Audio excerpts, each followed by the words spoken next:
I'm a security guard in Seoul. Floor 13 doesn't exist after midnight. The first time the elevator opened onto floor 13, there was no chime. There should have been one. The panel inside the lift was old but reliable, and every floor in Mirai Tower announced itself with a soft electronic ding and a polite blue number over the door.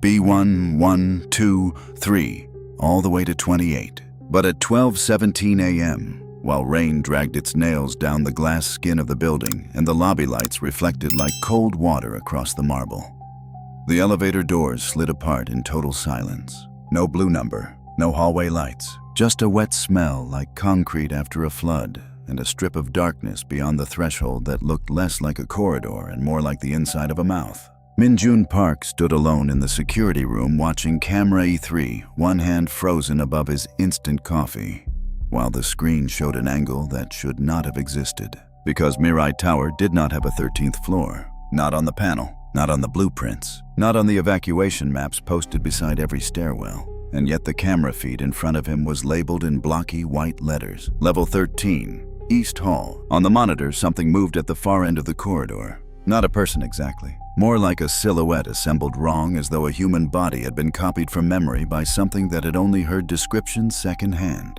Its arms were too long. Its head tilted with a softness that suggested either a broken neck or curiosity. Then it stopped beneath the dead ceiling light and slowly turned toward the camera. Toward him. And before the feed cut to static, Min-jun saw that it was smiling with someone else's face. Welcome back to the channel. Tonight's story is for everyone watching alone, everyone listening with the lights off, everyone pretending that strange sounds in the hallway are just the building settling.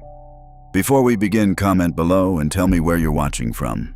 If you love true horror, late-night dread, and stories that stay with you long after the video ends, hit like, subscribe, and stay until the end. Because if this account is true, then somewhere in Seoul after midnight, an elevator still opens to a floor that officially does not exist. And if the doors part for you, do not step out. By all appearances, Min-jun Park was not the kind of man horror stories happen to. He was 32, quiet, polite, and so painfully ordinary that most tenants at Mirai Tower forgot his name, even after seeing him 4 or 5 times a week. He worked nights because nights paid slightly more, and because the city felt easier to bear when it was half empty. Daytime Seoul moved too fast for him, too many crowds, too much pressure, too much reflected ambition in every polished window. At night, the city seemed to exhale. Office towers went dark one district at a time. Neon signs blinked over wet streets. Delivery scooters buzzed through the alleys like insects. Even the noise felt organized. Mirai Tower stood in Yoido, among glass banks and financial offices and clean plazas lined with clipped trees. During the day, the building held lawyers, consultants, software firms, and a private investment group with a CEO who traveled with 2 assistants and never once looked directly at the security desk. At night, it became a vertical shell full of humming machinery, sleeping computers, and motion-activated lights. The building had 28 floors above ground and 3 basement levels. B3 held maintenance equipment and old archived records in locked storage cages. B2 was parking. B1 contained loading access mechanical rooms and an employee break area that smelled permanently of microwaved ramen and bleach. The first floor was the lobby, black marble brass trim, expensive fake plants, and a front desk too long for any single human purpose. Floors 2 through 9 were occupied by offices. The upper floors contained executive suites, conference levels, and a members-only lounge on 27 that no night shift guard was allowed to enter without permission. There was no 13. That wasn't unusual in Korea. Many buildings skipped the number because foreign tenants disliked it and because developers thought removing it was cleaner than answering weird questions. Mirai Tower went from 12 to 14 on every elevator panel, every stairwell sign, every emergency chart. Min-jun had worked there for 11 months and never thought about it much. His routine rarely changed. He clocked in at 10:45 p.m., relieved the day guard, checked incident logs, reviewed delivery access, then did a full round before midnight. He carried a flashlight, a key ring heavy enough to bruise a thigh, a radio, and a company-issued phone with cracked protective glass. He liked predictable things, doors that locked when they should, cameras that held their angles, lights that came on when motion crossed a sensor. He wrote neat incident reports in a small notebook he bought himself because the company forms were badly designed. His partner on most nights was an older guard named Mr. Han, who worked the first half of the shift and then slept sitting up in the break room from around 2 a.m. to 4 a.m. if nothing urgent happened. Han had been in private security for 20 years, believed in digestive supplements, distrusted glass architecture, and treated every building as if it had moods. Office towers are worse than apartments, he liked to say while rubbing balm into his knees. Too much money, too much ego, not enough sleep. Buildings remember that. Min-jun always assumed it was an old man's superstition. Still, he listened. There were small things about Miri Tower that never quite fit. Tiny things. Easy things to ignore. Sometimes the call log showed an elevator summoned from a floor with no registered keycard activity. Sometimes the west stairwell door on 12 clicked as though someone had tested the handle from the other side, even when the camera showed an empty landing. Once, a cleaning woman complained that she heard slow footsteps above her cart on the ceiling of the 12th floor restroom, though there was nothing above that area except maintenance ductwork and the slab between 12 and 14. Another time during a storm, Min-jun found water dripping in a straight line down the central elevator shaft wall in B1. He followed it to the base pit access and discovered the droplets were not falling from overhead but sliding sideways from the concrete as if moisture were seeping through from a hidden room beyond the shaft. Maintenance found nothing. The oldest employee in the building was Mrs. Yu, a daytime janitor with swollen fingers and bright floral sneakers. On Min-jun's first week, she had watched him fill out a patrol checklist and asked in an offhand tone, too casual to be casual, "You're not curious, are you?" He had looked up. About what? She gave him a long, almost pitying look. That's good then. He never learned what she meant. The thing was, Min-jun was not brave, but he was disciplined. Fear to him was just another thing to manage. He had spent 2 years in the military and learned that anxiety shrank when broken into tasks. Observe, confirm, report, act. He lived the same way. Rent paid on the 3rd. Call his mother on Sundays, stretch the left shoulder after shifts because of an old injury. Keep his late-night meals light to avoid drowsiness. He liked his job because it asked little from his heart. That changed in late November when the temperature dropped hard enough to make the building's glass creak after sunset, and Seoul entered that particular season of dry, cold black skies and breath rising like smoke from subway grates. The first sign, the real sign, arrived as paperwork. A binder appeared in the security office one Tuesday night. It was already on the desk when Min-jun came in, though nobody had logged it. Plain black cover, no company label. A white sticker on the spine with faded blue text, Miri Tower, access restriction/service level. Inside were old floor schematics. Not recent digital prints, but photocopies of hand-marked construction pages. There were notes in red pen around the elevator core's stairwells and central utility channels. Some pages were so old, the corners had gone yellow. The strangest detail wasn't that the binder existed. It was that every page listed the building as having 29 floors. One underground service level had been crossed out, and between 12 and 14 there it was. 13, private/no tenancy. A rectangle of space the same size as every other office floor except heavily marked. Utility shafts rerouted around it. Stairwell access narrowed. Elevator stop listed as disabled. Several handwritten warnings circled the eastern corridor. Most were illegible. One remained clear. Do not operate. Lift independent mode after 0000. Min-jun stared at it for a long time. When Mr. Han arrived, he took one glance at the binder and said very quietly, "Who brought that out? You've seen this before." Han did not answer immediately. He closed the office door even though nobody was outside. Then he said, "Put it away." "What is it?" "Something that should have stayed archived." "Is there actually a 13th floor?" Han's face changed. Not fear exactly. Recognition. He lowered himself into the chair beside the desk and rubbed both knees. "Every building has things nobody includes in the brochure," he said. "That's not an answer." No, Han replied. "It isn't." Then he leaned in and spoke with a flat seriousness Min-jun had never heard from him before. "If the elevator panel changes after midnight, don't touch it. If you ever see a floor where there shouldn't be one, stay in the car. Call me. Do not step out no matter what you hear." Min-jun laughed once because the alternative was to feel cold. You're serious? Han looked at him until the smile disappeared. That floor was sealed before the building opened, he said. A worker died there. Then another one. Then a manager jumped in the shaft before dawn and said he'd been hearing people walking where there was no slab poured yet. They redesigned the numbering and walled off the service access. Problem solved officially. Unofficially, Han stood and took the binder from the desk.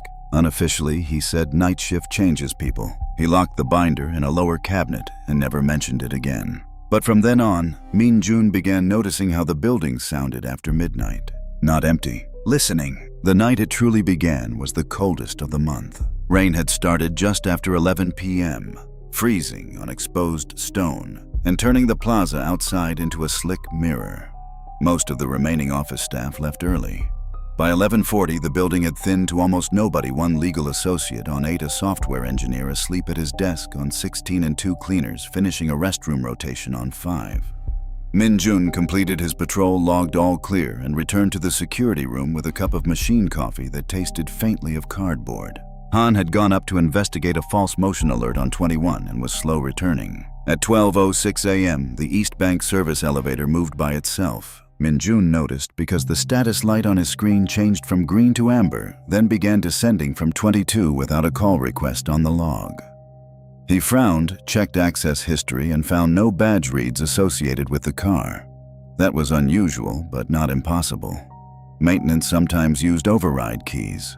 He picked up the radio. "Mr. Han, do you have access to E3? Only static," answered. He tried again. Nothing. The elevator kept descending. 19, 17, 15. Then it paused. The monitor showed the digital panel inside the car. A soft flicker. The number vanished. For half a second, the display went blank, like an eye closing. Then a new number appeared in dim white segments. 13. Min-jun sat very still. He checked the building system. No such floor. No registered stop. No error message. On screen, the elevator doors opened. There was darkness beyond them. Not ordinary darkness. The emergency camera inside the elevator should have compensated, washing the hall in flat gray night vision. Instead, it showed only a narrow spill of visibility, as if the corridor outside absorbed light. The first few feet were visible stained tile, one baseboard strip peeled loose wall paint, swollen with moisture. And then everything else dissolved into black. He heard something through the monitor speaker. At first, he thought it was rain interference. Then he realized it was breathing, very close to the elevator doors. Slow inhale, long wet exhale. Min-jun's hand closed around the desk edge. Han, no response. The breathing stopped. In the far distance of the frame, one ceiling light blinked once. Only once. A dead yellow pulse. In that pulse, he saw shapes. Office doors on both sides of a narrow hall. Wallpaper curling inward like burned skin. A water cooler overturned near a reception nook. And at the end of the corridor, far beyond where the blueprint said the building's east wall should have ended, a figure standing motionless beneath the dead light. The yellow flicker died. Black returned. Then the figure moved, not walking, leaning. It tilted sideways into view as though it had been hanging from the ceiling just out of sight. The image broke into static. Min-jun lurched to his feet. Every rule in him shouted for procedure. Confirm equipment malfunction. Reboot feed. Contact partner. Escalate to building engineer if necessary. Instead, he found himself walking toward the service elevator. The lobby felt wrong. Too large. The rain outside beat at the glass and made the night beyond the revolving door look fluid, unreal. All the other elevator banks were still. The brass directory board reflected his own shape back at him in warped vertical streaks. E3 stood open. On the lobby panel between 12 and 14, there was now a button that had not been there 10 minutes earlier. It was unlabeled, just a dark circle faintly lit from within. Min-jun stepped closer. The elevator interior smelled like wet plaster and something metallic beneath it. Something old and sweet like blood left too long in a sink drain. "Mr. Han," he called louder this time. His voice vanished into the car. The silent wrongness of the open doors pressed on him. It was not merely fear. It was invitation. The car looked normal except for the panel. Every floor button remained where it should be, but between 12 and 14, a narrow vertical seam had appeared in the stainless steel, and inside that seam, half hidden, glowed a pale number 13. He backed away and reached for his radio. A voice crackled through so suddenly he nearly dropped it. Min-jun. It was Han. Relief hit him so hard his knees weakened. Where are you? A pause. Static like dry leaves. Then Han said, don't go in. I'm in the lobby, the elevator. I know. The transmission crackled harder. Han's voice sounded farther away than it should have, as though he were speaking from another floor through a tunnel. Listen carefully, Han said. Step back from the door. Do not let it close with you inside. What is happening? No answer. Then in the background behind Han's voice, Min-jun heard another sound. Footsteps. Not on tile, not on concrete. Wet footsteps. Slow, bare. He pressed the radio harder to his ear. The older man inhaled sharply as if seeing something horrible approach. Then he whispered, no longer speaking to Min-jun, but to whatever was near him, no.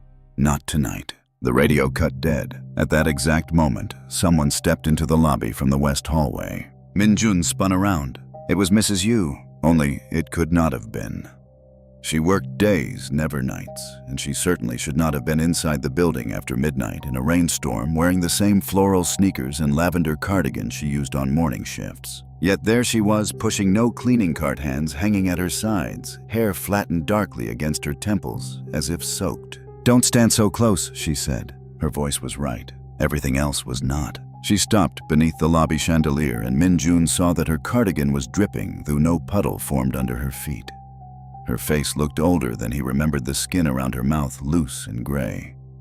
One eye seemed slightly lower than the other, as though the flesh on that side had softened. Where's Han? Min-jun asked. Mrs. Yu ignored the question. Her gaze remained fixed on the open elevator. It smells you now. A chill slid through him. What? She looked at him then, and he realized with a small flare of nausea that she was not wet with rain. She was wet with condensation, as though she had stepped out of a freezer. Did you see the black binder? She asked. He swallowed. Yes, you should have burned it. Before he could answer, the elevator doors began to close. Min-jun lunged, automatically jamming his hand toward the sensor. The doors stopped, shivered, then opened again. Inside the car, the overhead light dimmed to a sickly amber, and from somewhere above the ceiling panel, something knocked once. Not mechanical. Knuckles. 3 slow taps. Mrs. Yu backed away at once. For the first time, fear showed plainly on her face. It wants a witness, she said. Then all the lobby lights went out. The building did not lose power. Emergency strips remained glowing faint green along the floor. Exit signs burned over doorways. But the main lights vanished at once, throwing the entire lobby into underwater shadow. The storm-lit city outside turned the glass walls into black mirrors. Min-jun could see himself, the elevator, the old woman, and behind them, reflected deeper than the actual room. A corridor stretching where no corridor existed. The elevator speaker crackled alive. A woman's voice, thin and distorted, said in Korean, Level 13. Then, in English, Please watch your step. The doors closed. The car began to rise. Min-jun slapped the call button. Nothing. He hit it again and again until his finger hurt. On the indicator above the door, the numbers skipped upward impossibly fast. 8, 10, 12, then 13. It stopped. At that exact second, every camera feed in the security office exploded into static. Mrs. Yu seized his sleeve with fingers so cold he gasped. It's awake again, she whispered. He opened it.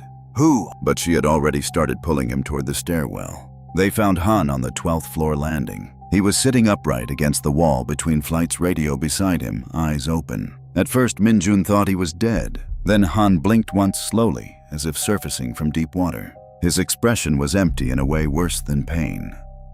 He looked like a man who had walked through a place where the world made no sense and left some vital part of himself there. Min-jun dropped to one knee. What happened? Han's mouth worked. No sound came out. Mrs. Yu crouched beside him and slapped him hard across the face. He jolted and sucked in air. Then he grabbed Min-jun's jacket with surprising strength and rasped, Did it see you? The question landed with irrational force. What? Did it see you?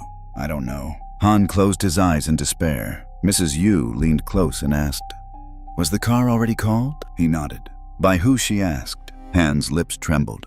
Director Lee. The name meant nothing to Min-jun until a memory surfaced from the old binder construction notes signed with the initials DL. And then another memory, an old photograph in the basement archive hallway of building executives breaking ground 12 years earlier. One of them was Director Lee, the original operations manager. He had died before the building opened. Suicide, according to a framed memorial article near the management office. Han began shaking. The panel changed. He was standing inside the car. Same suit from the photo, same tie, smiling. Han looked past them toward the dark flight above. He asked me why we abandoned the tenants. Min Jun felt the skin tighten at the back of his neck.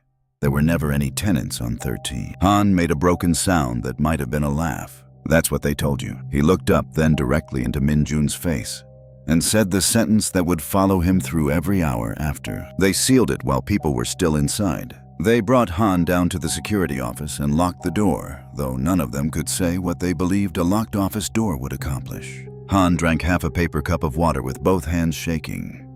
Mrs. Yu stood by the monitor bank, muttering to herself, occasionally glancing at the blank screens as if waiting for one to come alive with a face she dreaded. Outside, the storm thickened. Water streaked down the glass in constant silver lines, making the city beyond the lobby look melted. At 12:41 a.m., the cameras returned. Most showed normal feeds. Empty corridors, elevator lobbies, parking rows. The software engineer still asleep on 16 with his forehead on his keyboard. One monitor remained different. Camera E3 no longer displayed the elevator interior. It showed a hallway, a dim water-damaged office corridor lit by failing fluorescent strips. At the bottom of the frame, white system text identified it as Level 13, East Hall. Min Jun stared at it. "Why is there a camera there?" he asked. Han rubbed at his face. "There used to be temporary construction units. Maybe they never removed the feed." "Used to be," Min Jun snapped. "You told me a worker died there, not that there was an entire floor." Han looked ashamed, which only made Min Jun angrier. Mrs. Yu answered instead. "Not a floor, a holding level." "What does that mean?" She crossed her arms tightly over herself as if cold reached her through bone. Before the building opened, the company imported undocumented labor through subcontractors. Men mostly. Some from China, some from Southeast Asia, some from rural provinces nobody in Seoul cared to learn about. Cheap workers for overnight concrete wiring, hazardous ceiling jobs. No insurance, no proper records. They slept where they worked. Min Jun glanced back at the camera feed. On 13, Mrs. Yu nodded once. It wasn't meant to be permanent. Just a service slab between office levels during construction. Temporary bunks stored equipment, a break area. But then the shaft incident happened. Han swallowed. The east elevator shaft flooded before finishing. 3 men were trapped during a storm. Did they die? Neither answered immediately. On the screen, the hallway light flickered. Something passed across the far end of the corridor. Too quick to identify. A shadow that moved against the direction of the flicker. Mrs. Yu finally spoke. Some did. Some. This time Han answered, voice low and rough. There was a collapse after the flood. Smoke from wiring fire. Panic.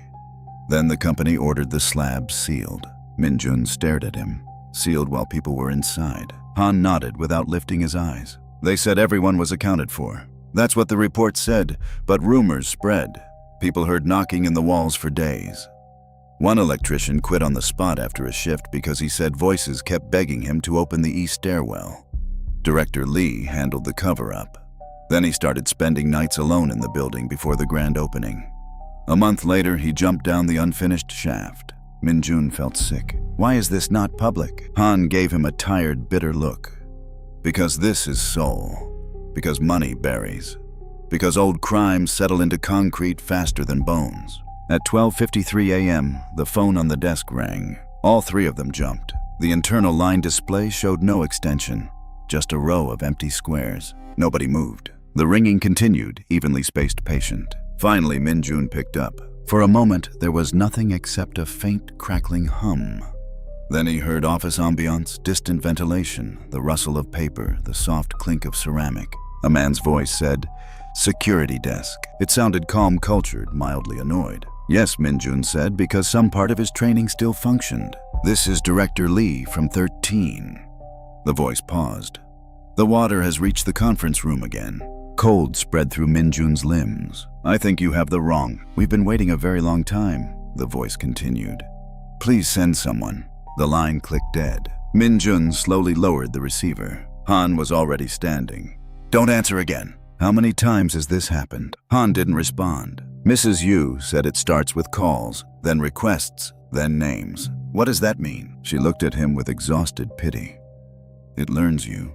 The next hour stretched like wire. No one wanted to leave the security office, but protocol required patrol. They compromised. Han stayed with the monitors. Mrs. Yu insisted on checking the janitorial closets before they started opening on their own, which she refused to explain. Min-jun took the lobby first-floor restrooms and stairwell access points, radioing every 2 minutes. At first, everything seemed normal. Too normal. The lobby lights had come back warmer than before. Rain still lashed the glass. The marble floor reflected ceiling fixtures in neat gold ovals. Yet each ordinary thing felt staged, as if the building were presenting a version of itself meant to keep him calm. He stopped at the east elevator bank and stared at E3. The call button was dark. The panel once again skipped from 12 to 14. No sign of 13. He should have felt relief. Instead, he felt watched. He crossed the lobby and checked the public restroom. Empty. The automatic faucets clicked on by themselves as he passed the sinks, then shut off. In the mirror above the counter, he caught for just a second the reflection of someone standing in the open doorway behind him. A woman in office clothes with wet hair hanging over her face. He turned. The doorway was empty. When he looked back at the mirror, there was a handprint on the glass at shoulder height, made not in water, but in a gray smear like construction dust. He backed out immediately and radioed Han. Static. Then faintly Han's voice. Get back. Now. Min-jun moved fast through the lobby. Halfway to the security room, he heard an elevator open behind him. No chime. He kept walking. Soft footsteps emerged from the car and began following at a measured pace across the marble. Not rushing, not trying to catch him, matching him. He did not turn around. Every muscle screamed to run, but some deeper animal instinct knew running would mean acknowledgement. He reached the office, shoved the door open, and slammed it behind him. Han locked it. What was it? Han asked. I didn't look. Good. Mrs. Yu, who had returned with a bucket containing salt packets, cleaning alcohol, and something wrapped in cloth, gave a grim nod. Better not to start with a face. Start, Min-jun said. Start what? But before she could answer, a sound came from the hallway outside. A soft scrape, then another, as if fingernails were dragging slowly down the office door. Min-jun froze. The scratching continued with unbearable patience, tracing lazy vertical lines across the metal. Then came a wet little tap near the handle. A woman's voice, very close, said through the door, "Security." It was the same voice from the elevator announcement. "Please watch your step." Han whispered, "Don't speak." The handle depressed halfway, stopped, depressed again. The scratches moved higher, climbing the door as if whatever was outside had lifted its hand and was now feeling upward over the frame, searching for the edges. Then the voice changed. It became Min-jun's own. From the hallway came his exact voice, steady and familiar. "Mr. Han, open up." Han shut his eyes. The voice outside repeated more urgently. "Mr. Han, it's me. Open up." Min-jun felt every hair rise on his arms. Then his own voice began crying. Not loudly, not theatrically, just a low strangled weeping on the other side of the door. Mrs. Yu unwrapped the cloth bundle in her hands. Inside was a small brass bell blackened with age, its handle wrapped in red thread. She held it without ringing. "It mimics what breaks the lock in your head," she said quietly. Voices. Familiar patterns. Regret. The crying outside stopped instantly. A new sound replaced it. More footsteps, many this time, passing the office door in different directions, some slow, some limping, some dragging. The floor outside seemed suddenly crowded with invisible traffic. Muted conversation rose and fell beyond the metal. A cough, a laugh, a murmur in Mandarin. Someone asking for water. Someone else saying the stairs were blocked. Min-jun gripped the edge of the desk until his fingers hurt. "Those are..." "Don't finish that sentence," Mrs. Yu snapped. The footsteps continued for nearly a minute, then faded toward the elevator hall. Silence settled. Han wiped sweat from his forehead. "It's stronger tonight." "Because he saw the panel," Mrs. Yu said, glancing at Min-jun. "And because somebody called it. Director Lee." She nodded. Han shook his head. "Lee never comes this early." Min-jun stared at them both. "You're talking like this happens on a schedule." Han gave a humorless smile. Not a schedule, a hunger. At 1:22 a.m., the building fire alarm tripped on the 14th floor. Then 11, then B3. Multiple zones. Impossible spread. The monitors lit red. Evacuation tones pulsed softly through the ceiling speakers. Min-jun knew at once it was wrong. False alarms happened, but not in non-adjacent zones at the same second. Still, policy was policy. He grabbed the master key set and followed Han to confirm. Mrs. Yu refused to stay behind. They took the west stairwell, avoiding the elevators entirely. On 11, there was no smoke, no heat, no sign of fire. Just an odor in the air, not burning exactly, but damp electrical insulation. The offices sat dark and still. Computer monitors glowed sleep blue. Frost had formed on the inside of one conference room window despite the heating system running normally. On the glass, someone had written from the inside, in neat Korean characters, "Let them out." Han would not let Min-jun enter. They continued upward. At the 12th floor landing, the air changed. The temperature dropped sharply. The concrete walls sweated moisture. Their flashlights picked out beads of water sliding down the handrail like tiny insects. From above came a soft industrial hum, but not from the 14th floor. The sound seemed trapped in the slab overhead, as if machinery were running inside the concrete between levels. "There used to be a service access here," Han murmured, shining his light along the wall. "Before they sealed it." At first, Min-jun saw nothing unusual. Then the beam caught a hairline seam in the painted concrete, a rectangular outline almost invisible under layers of renovation. A filled-in doorway. Someone had scratched at it from the other side. The marks were shallow in places, deep in others, thousands of overlapping lines dug into the old metal beneath the plaster. Near the center, where a hand might naturally have reached the scratches, formed grooves darkened with rust or something worse. Mrs. Yu touched the wall and flinched back. "It's open," she said. "It's sealed," Min-jun replied. "No." Her eyes stayed fixed on the outline. "Not here." A sound came through the wall. Knocking. Very soft. 3 taps. Pause. 3 taps again. Min-jun stepped back involuntarily. Han raised a trembling finger to his lips. The knocking moved, no longer from directly behind the sealed doorway, but farther left, then higher, then above them, traveling through the concrete as though the thing making it could crawl inside the walls.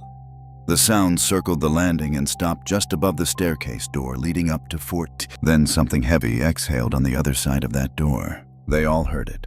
A mass of damp, laboring breath. The fire alarm cut off mid-tone, plunging the stairwell into silence, so abrupt it felt like pressure on the ears. Then the door to 14 slowly swung inward. No one had touched it. Beyond was not the bright modern corridor of the 14th floor. It was the hallway from the camera feed. Water-stained walls, sagging fluorescent strips, rot-soft carpet runner down the center. At the far end, a reception desk with an old brass directory plate that read Mirai Tower.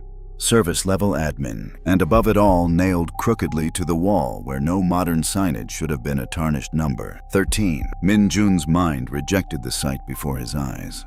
He knew with absolute clarity that he was looking through the 14th floor stairwell door and seeing an entirely different level folded into that opening like a second reality pressed against the first. The smell hit next. Mold-wet concrete, stagnant water, and the sweet rot of fabric left in a sealed room too long. Han whispered almost to himself, "It hasn't done this in years." Mrs. Yu gripped the brass bell so hard her knuckles whitened. "Close it!" But before anyone moved, a shape emerged from one of the offices down the hall. A man in a yellow construction helmet, or what had once been a man. His torso bent slightly to one side as if the spine had healed wrong after crushing. One sleeve hung empty and dark. The exposed hand on the other arm was swollen pale gray, the fingernails split and blackened. Water dripped from his helmet brim, though the ceiling above him looked dry. He did not shamble like a movie corpse. He walked with tired purpose, head lowered like someone ending a shift after too many hours. Then he lifted his face. The skin had sloughed away from one cheek, exposing teeth in a permanent half-smile. His eyes were milk white, yet somehow focused. He looked directly at Min-jun and said in a cracked whisper, "You're late." Han slammed the stairwell door shut. All three stumbled backward, colliding against the opposite wall. Behind the closed door, something hit the metal once, hard enough to dent it. Then again, then many impacts together, a crowd pressing from the other side. Han grabbed Min-jun by the jacket. "Down! Move!" They ran. The stairwell spiraled under their pounding feet. On 10, a woman began laughing somewhere below them. On 8, emergency lights flickered and went red. By 6, the radio on Han's belt burst to life with overlapping voices speaking different languages at once, all begging, arguing, warning. At 4, the voices synchronized into one clear sentence in English. "Why did you leave us here?" In the lobby, they nearly collided with a junior attorney named Seoul, who should have left hours ago. She stood barefoot by the reception desk in her stockinged feet heels in one hand, staring at the east elevator as if hypnotized. Her eyes were unfocused. Blood trickled from one nostril. "Miss Seo Min-jun called." She lifted one finger without looking at him. "They said my department was moved." On the elevator indicator, 13 glowed. Han swore and sprinted across the lobby just as the doors opened. Darkness breathed from inside the car. Not empty darkness this time. People were standing within it. Shoulder to shoulder, too many for the space faces only partly visible in dim amber light. Office workers. Laborers. A woman in a stained blouse. A man in a suit with broken teeth. A helmeted foreman with half his scalp gone. All silent. All wet. They were facing outward, waiting. Miss Seo took a step toward them. Han tackled her sideways. She screamed, the sound shocked and human enough to break whatever spell held her. The elevator doors shuddered and began to close. As they met, a pale hand shot through the narrowing gap and seized Han's sleeve. The hand was wrong, two long joints bending with insect smoothness beneath soaked skin. Han shouted and braced his feet against the marble. Min-jun lunged, grabbing Han around the chest and dragging backward. For one impossible second, the thing on the other side was strong enough to pull both men toward the closing doors. Then Mrs. Yu rang the brass bell. The sound was tiny, not loud, not magical, not dramatic, a thin, clear note that seemed too small for the space. But the hand recoiled instantly. The doors slammed shut. The indicator went dark. Han collapsed to one knee, gasping. A red mark remained around his wrist where the hand had touched him, shaped almost like fingertips burned into skin. Ms. Seo began sobbing, unable to explain what she had seen. They got her into the security office, gave her water, and called emergency services. The phone line connected, but the operator could not hear them. All that came back through the speaker was heavy breathing and the faint ding of an elevator arriving. By 2:10 a.m., the building had stopped pretending. Sounds came and went through the vents. Water dripped in places that remained dry. Monitor feeds switched angles on their own. The level 13 hallway camera showed more and more movement silhouettes crossing doors' faces, peering around corners, a conference room slowly filling with black water up to chair height. Then Director Lee appeared on the monitor. He emerged from an office and stood squarely in front of the camera, hands folded before him. His suit was immaculate except for the dark, wet stain spreading from collar to waist. His face was split open along one temple as though from impact. One eye drifted slightly lower than the other. When he smiled, it was with practiced executive warmth. "He wants the witness," he said through the monitor speaker. Han turned away. Mrs. Yu shut her eyes. Director Lee continued, "A floor requires record. A death requires observer. We have been unfiled for too long." The camera image leaned closer without the man moving his feet, perspective stretching unnaturally until his face filled the screen. "Send Mr. Park upstairs," he whispered. "He has already been marked." The monitor went black. No one spoke for several seconds. Then Han said barely audibly, "It won't stop until it takes someone who sees." Min-jun looked at him. "You knew this could happen. I knew enough to stay out of the car." "That's not enough." Han stared at the dark monitor with old tired guilt. "It took my brother first." Min-jun blinked. "What?" Han sat heavily and rubbed his wrist, not looking at either of them. He worked security here during pre-opening. Temporary contract. Young. Stubborn. They told him about noises on the sealed level, and he decided to prove there was a hidden access being used by thieves. He got into the elevator after midnight. Han swallowed. He came back before dawn. Body came back. Not him. Mrs. Yu spoke without turning. "He still patrols sometimes." Min-jun felt suddenly nauseous. "That's why you stayed," he said to Han. "Not for the paycheck." Han gave a slow nod. "I thought maybe I could keep it quiet. Keep others from seeing too much. Some nights are normal. Some months pass with nothing. Then one winter storm, one wrong call, one curious guard." He looked at Min-jun, grief plain in his face. "And it starts again." At 2:37 a.m., the power failed for real. The security office plunged into darkness. Only the emergency strips along the floor and the weak glow of battery backup on 2 monitors remained. Somewhere deep in the building, a generator coughed and failed to catch. The air conditioning died. So did the lobby music, the hum of the vending machine, the soft electrical life that had made Mirai Tower feel inhabited by systems, if not by people. In the silence that followed, they heard the elevator, not the mechanical movement. The arrival chime, one note, then another, all from different floors, rapidly descending toward the lobby. Han stood up so fast his chair toppled backward. "It's bringing them down," he said. On one surviving monitor, E3 flickered to life. The interior camera was back. The car was descending. Inside stood Director Lee, one hand resting on the hidden 13 button. Around him were 6 others packed into the elevator, their faces bowed. The indicator inside the car read 12, then 11, then 10. Mrs. Yu thrust the cloth-wrapped bell into Min Jun's hands. "If I tell you to ring, ring. What are you going to do?" She unzipped her cleaning bag and removed a plastic bottle of industrial alcohol, several packets of coarse salt, and a ring of old brass keys so rusted they looked decorative. Han went to the lower cabinet and took out the black binder. For a moment, Min Jun simply stared. Now, Han's expression had hardened into something like decision. It wants a witness because that's how buried things become real again. Records, memory, a person to carry the floor into the world above. He tapped the binder. Then we give it a record it can't use. The elevator reached 5. Rain hammered the glass harder than ever. Ms. Seo whimpered from beneath the desk where she had curled herself into a ball. Han shoved the binder into Min Jun's chest. "Take this. If they get in, run for the east stairwell, not the lobby exit. It won't let you leave straight." "That's your plan?" "No." Han opened the office door.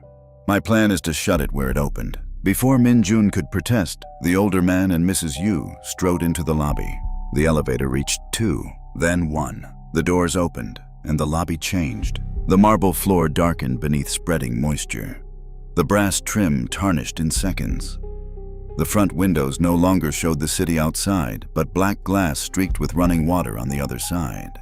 The chandelier dimmed to a brown-yellow pulse. Reception brochures on the side table curled with damp and mildew. Mirai Tower's polished first floor had been overlaid by the rot of 30. Director Lee stepped out first. His shoes left wet prints that were not water but a darker fluid that smoked faintly on the marble.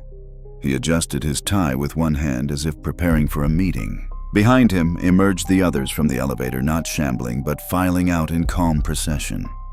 Laborers with caved skulls. Office staff with swollen, drowned faces. A woman carrying a clipboard fused to her palm by some blackened residue. A young man with rebar protruding through his shoulder like an obscene epaulette. And among them, to Han's visible horror, a security guard in an old company uniform, stained nearly black across the torso. Han's brother. His face was mostly intact. That made it worse. He looked young, bewildered, and exhausted, as if he had been working an endless shift underground and no longer remembered what rest felt like. Director Lee smiled toward the office. "Mr. Park," he called pleasantly. "Please come out. There is an incident report requiring signature." Han stepped between the dead and the office door. "No." Lee regarded him with mild surprise.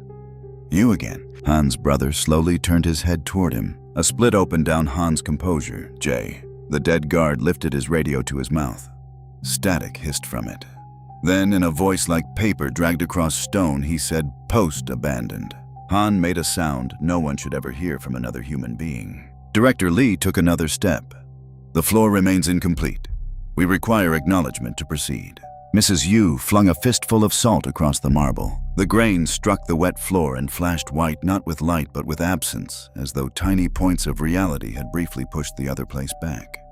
Several of the dead recoiled. Lee's smile vanished. "Old woman," he said, contempt sharpening his tone. "You mop around crimes and mistake yourself for conscience." Mrs. Yu uncapped the alcohol and splashed a line across the threshold between lobby and office. "And you mistake paperwork for burial." Lee's gaze fixed on Min Jun inside the office. He saw the level. He heard the call. He qualifies. The thing about fear is that sometimes it clarifies. Watching the wet dead spill into the lobby under yellow emergency light, watching Han stand in front of his brother's corpse and shake with grief. Something in Min Jun stopped trying to deny any of it. This was happening. The building held a wound. It used hidden architecture memory and guilt like doors. And it wanted him because he had witnessed the impossible and named it real. He stepped out of the office holding the binder. Han turned horrified. "What are you doing?" Min-jun did not answer Lee. Instead, he flipped open the binder and began scanning pages with desperate speed. Construction notes, incident notations, personnel manifests with names partially blacked out, utility reroute diagrams. Then the last section sealed memoranda from operations. One page had been torn halfway out, but remained attached by the bottom edge. Across it in red pen, Director Lee himself had written, "Containment requires number removal / access suppression / no formal death registry." Below that, another note shakier. "If acknowledged, they will demand assent." And at the bottom, a final line. "Only way to hold level is to keep it uncounted." Min-jun looked up. Lee understood at once. His dead face changed, the polite mask peeling into something raw and furious. "No," he said. Min-jun ripped the page free. The lobby trembled. A deep groan moved through the walls, structural and organic at once. On the monitor behind them, static swarmed across every camera feed.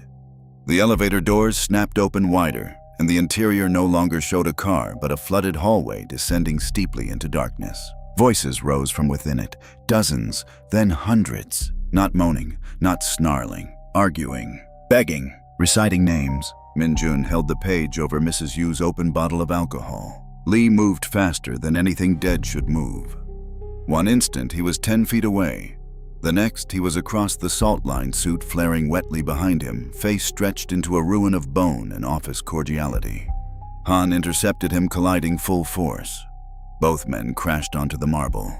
Lee's body bent on impact with a flexibility no human spine possessed, then snapped back upward, jaws opening impossibly wide. Han's brother joined the struggle, seizing Han by the shoulders. Min-jun staggered back, heart detonating in his chest. "Ring it!" Mrs. Yu shouted. He rang the brass bell. That tiny, clear note sliced through the lobby. Every dead thing convulsed. The elevator interior shrieked with feedback. Water poured from the threshold in a sudden black surge, racing across the floor. In its surface, Min-jun saw reflections of rooms that were not the lobby bunks, crowded with sleeping workers, men coughing in smoke, sealed doors bulging inward under pounding fists, fluorescent lights dying one by one, while someone in the dark screamed for the elevator to come back. He had one chance. He soaked the page with alcohol and thrust Han's lighter, snatched from the desk earlier, against it. The paper caught. Blue-orange flame raced through the old fiber. Director Lee shrieked, no longer sounding human at all. The burning page lit the lobby with violent flicker, and in that flicker, the polished marble fully fell away. For one terrible instant, Min-jun was standing not on the first floor, but on the buried service level itself. The entire lobby had become 13, low concrete ceiling, pipe condensation, temporary partition walls, steel bunks bolted in rows, a break room with overturned tables, smoke trapped under the ceiling. Water coursing across the floor toward an elevator that had opened and closed and opened and closed, while people shoved toward it, too many bodies, too much panic management, shouting contradictory orders. He saw Director Lee, alive, younger, sweating, standing in the corridor with two supervisors. He heard him say in a voice clipped by fear and calculation, "Seal it now. We cannot let them into the main shaft." A worker grabbed Lee's arm, screaming in Korean, thickened by another accent.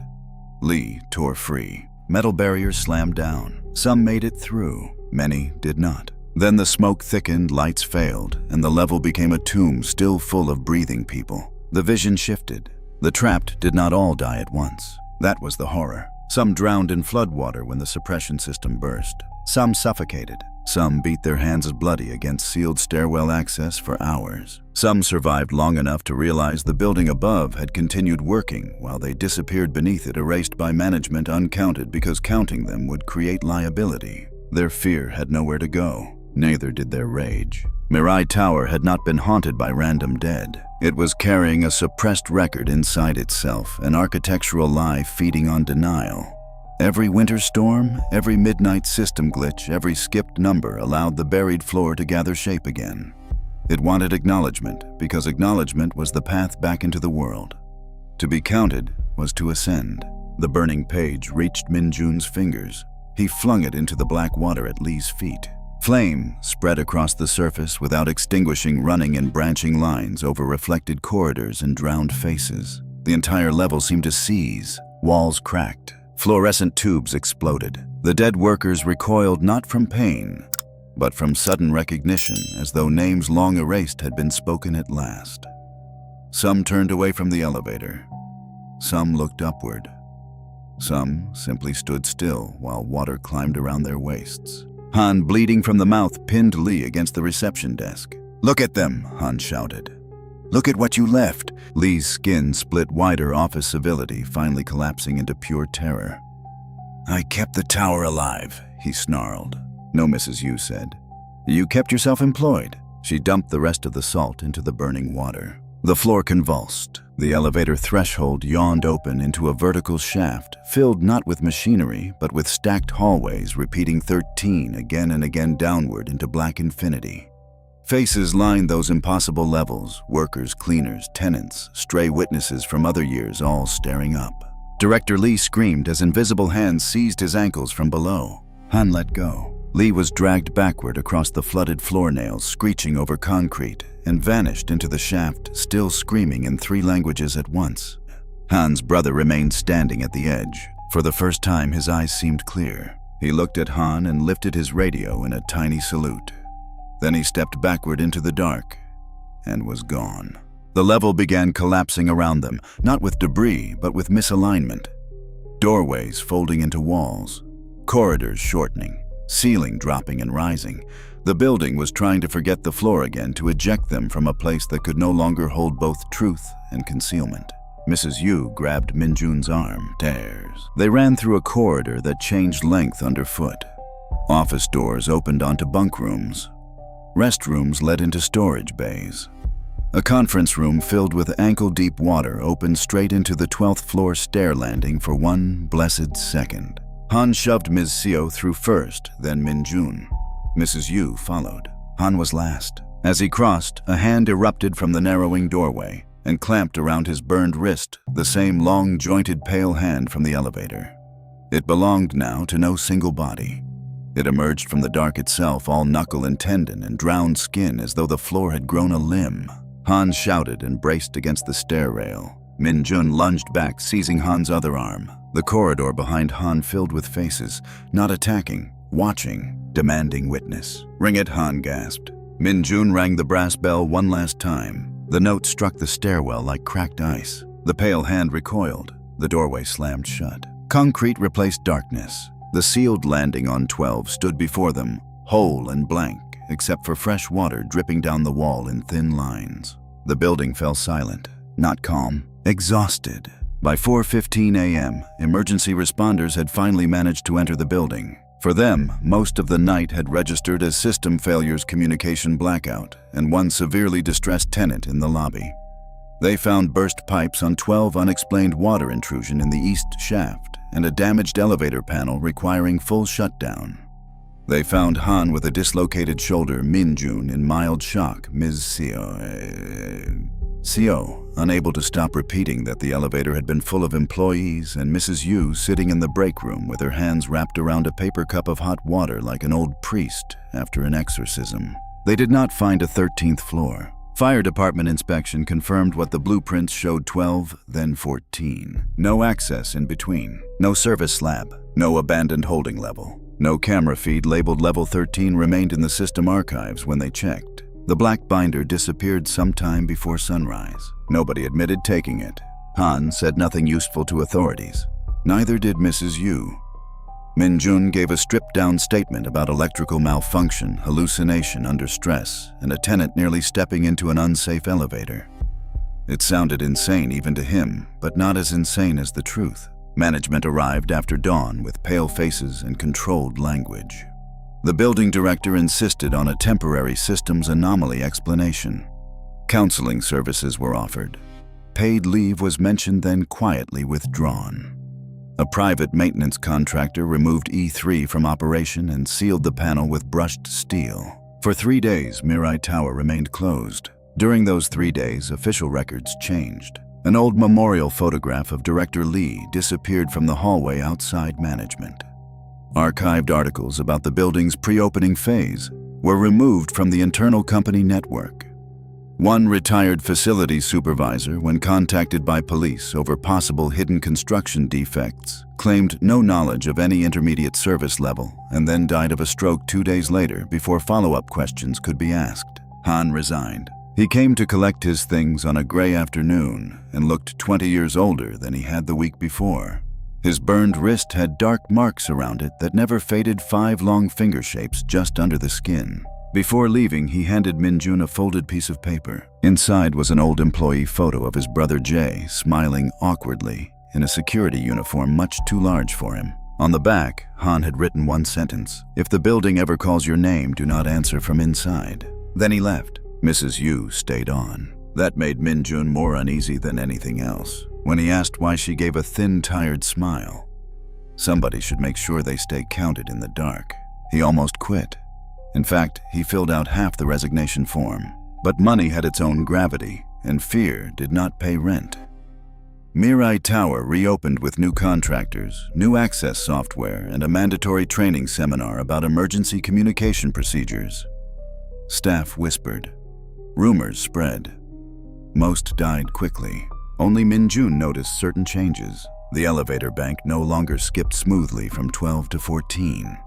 Now there was a fractional delay in the indicator, as if something invisible hesitated there. Fresh paint covered the wall seam in the 12th floor stairwell, but every few mornings condensation gathered in a perfect rectangle over the old outline of the sealed door. And sometimes in the quietest hour before dawn, the lobby smelled briefly of wet concrete and industrial smoke.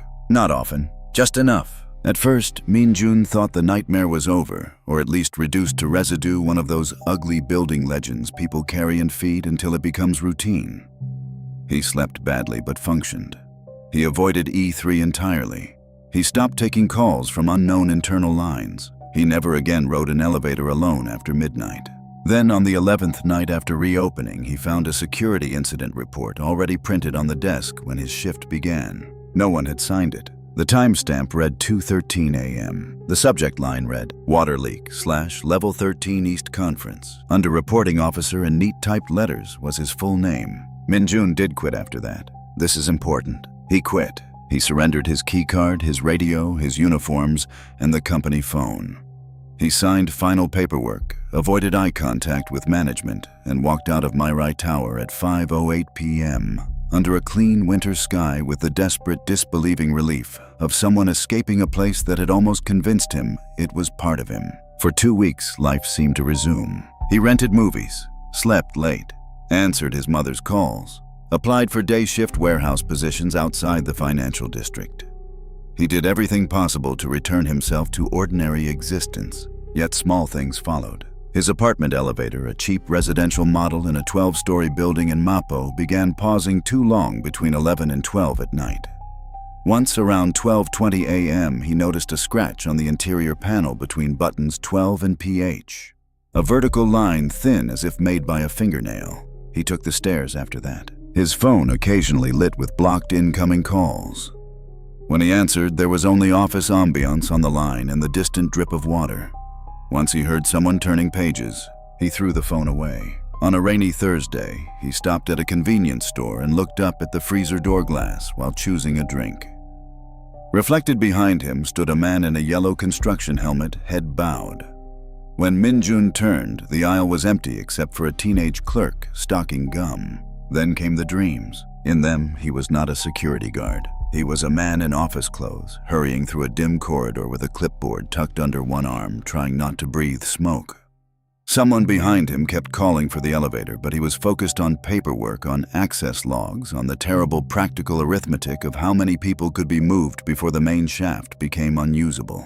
In the dream, he reached a sealed door and put his palm against it while fists pounded from the other side. Then he heard his own voice say, calm and managerial, "We cannot let them into the main tower." He always woke before seeing his face. By the 3rd week, he had lost enough sleep to doubt himself.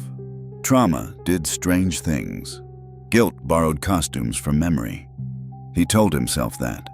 He told himself the dreams were just contamination from what Han and Mrs. Yu had told him. Then he received the envelope. No stamp, no return address. Just his name handwritten on the front. Inside was an old photographic print curled at the corners with age. It showed a group of men standing on a half-finished concrete floor during Mirai Tower construction. Exposed pillars, hanging wires, rainwater pooled in shallow ripples. A handwritten note on the back dated the image 12 years earlier. There were workers in helmets, a foreman, 2 executives in dress coats, and near the center, half turned toward the camera, holding a clipboard, Min-jun, not someone who resembled him. Min-jun, 12 years younger maybe, but unmistakably him. Same eyes, same mouth, same scar near the left eyebrow from a bicycle crash in middle school. He dropped the photo. For a long time, he simply stared at it on the floor. The rational mind is astonishing in what it can attempt to preserve. He told himself it was doctored. A prank. Some malicious construction of his face onto an old image. But he knew even before he admitted it that wasn't true. Because as soon as he saw the photo, another memory surfaced. Not fully, just a fragment. A hallway under construction. A supervisor calling him Director Park. The smell of wet insulation. And a feeling sharp, ugly, familiar of needing a problem to disappear before sunrise. He went back to Mirai Tower that night. Not to work, not invited. He simply stood across the street in the cold and watched the building glow over the boulevard, its office floors lit in scattered rectangles. Beautiful. Profitable, innocent from a distance. At 12:03 a.m., the 13th vertical band of windows from the bottom turned on, only for a second. A strip of dead yellow light between 12 and 14. He crossed the street without deciding to.